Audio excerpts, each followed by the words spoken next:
Hey, it's Dr. Taft, and today I'm going to talk about presenting data.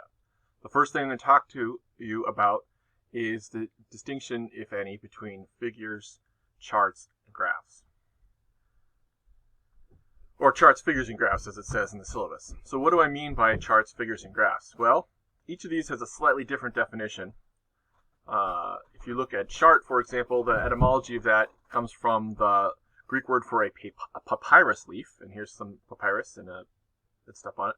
And the typical usage you'll see is a chart is some kind of visual representation of data. It's usually got colors and shapes and lines rather than just text or numbers. So this is actually only a chart in the sense that it's made out of papyrus. This is more of something that we would call a table.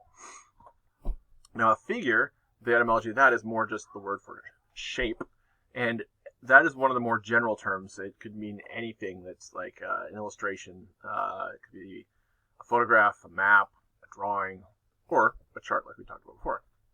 Finally, graphs, the etymology of that is something drawn or painted, and a graph is really often in stats talked about something where there's defined axes, right? So here we have an x-axis that's linear and a y-axis that's linear, and we have this set of curves that's plotted on it. So that's often the case when we talk about a graph. However, even though I went through all those different definitions, really in this course, any visual representation of data I could refer to as a chart or figure or graph kind of interchangeably. I might also say plot. There are lots of situations outside of this class where somebody might think the distinction between one or more of those terms is really important. So please don't tell them that Dr. Taft says that they're the same. And that's really all for this one. I'm sure you're glad that you can't get those 2 minutes of your life back.